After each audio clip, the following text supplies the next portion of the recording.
Snezhnaya's business and political elites ought to be the ones least likely to oppose it. As we heard, Project Stuja is basically just a resource distribution framework that requires everyone to cut back during the winter. But even if the policy got cancelled, the Tsaritsa's energy needs wouldn't suddenly go down.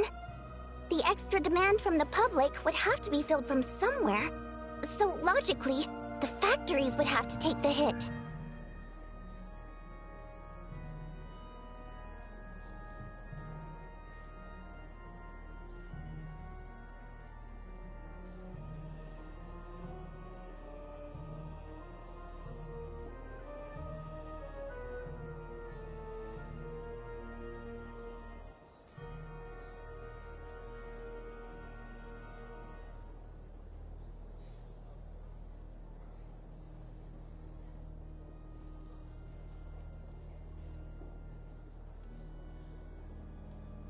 I got a letter from Mr. Mitya just before today's session. He said he's confirmed that there are issues around overtime and excessive energy consumption at the Iskra manufacturing plant. In a situation like this, once the Rooster receives the report, he'll order the factory to halt production and submit to an investigation before issuing a penalty. But that's a week-long process, and thus didn't make it onto the Vetcha agenda this time. I don't think he suspects anything so far.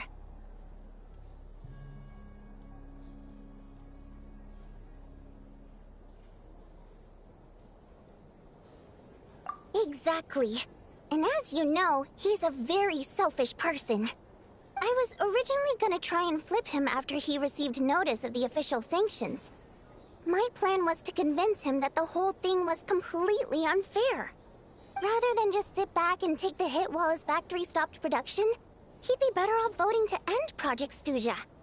At least that way, no one else would be able to make any money either, because all the factories would suddenly have more limited energy to work with. But now, he's already voted against it, which means someone must have used more forceful means to change his vote, just like with everyone else who flipped.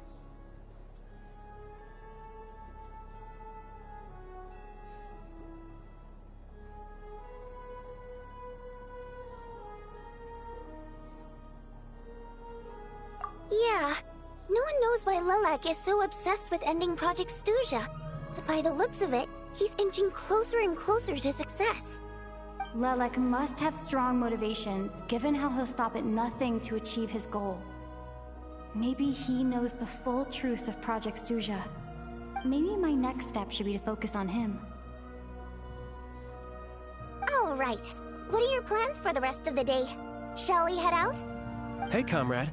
I noticed you were here during the debate.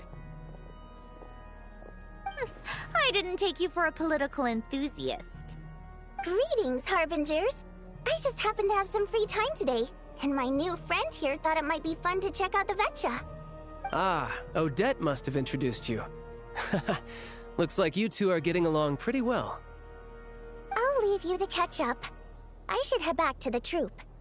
Sure. Break a leg and all that.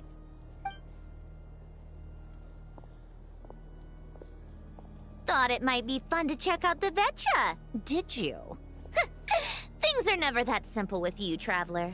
There's no way you're here for kicks and giggles. Tell me I'm wrong.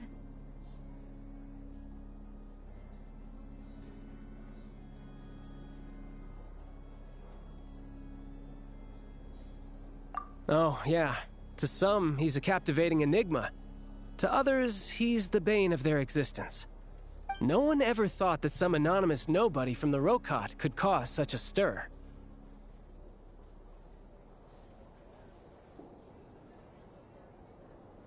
Huh? You want to look into Lelik? Then I'm sure his days of anonymity are numbered. What do you think, Sandrone? Fine by me, I guess. If the Traveler actually manages to expose Lelik, it'll be doing Pulcinella a favor. In return, it seems fair to let her in on what we've learned so far. My thoughts exactly. Sharing is caring, after all. Head back to Glupov and grab the files on Lelik.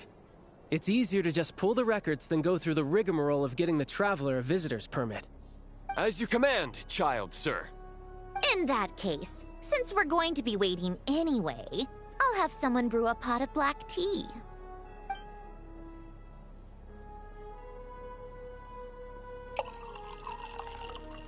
One common...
One common thread among the many incidents Lelik has been involved in is that the victims are all too scared to share any real information about him.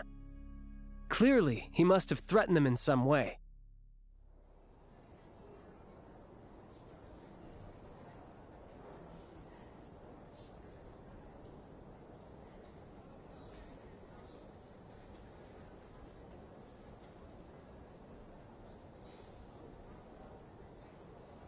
His modus operandi is to silently infiltrate the scene and leave a threatening letter behind. But neither the letters nor the crime scenes ever yield any clues to his identity. So all these files have to offer are short statements by the people affected. They don't give us a lot to go on. If nothing else, it shows we're dealing with a trained professional who's versed in counter-surveillance. Yes, and to that point, he often strikes in highly secure locations. The victims are high-ranking and influential people who take their personal security very seriously. Somehow, Lelik slips right into their rooms without making a sound. There's never any eyewitnesses, nor the slightest trace of a break-in. If he can get in and out undetected, it means he can strike without warning. Not that that's ever happened so far, but the thought is enough to scare these people sleepless. It's hard to believe that a human being could pull this off flawlessly every time. So they switched the focus of the investigation to Faye. Unfortunately, no one's found anything yet.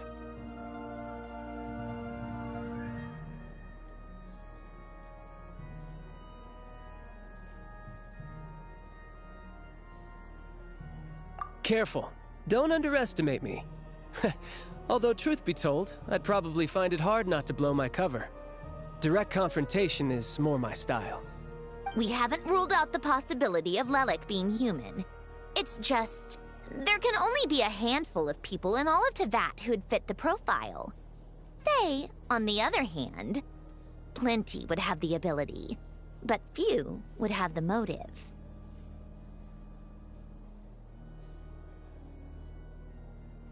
No, not as strong as me.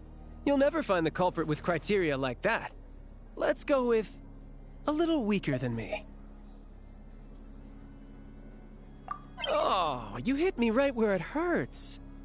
I'll admit, he's strong and meticulous. But can we at least limit this to candidates who have something to do with Snezhnaya?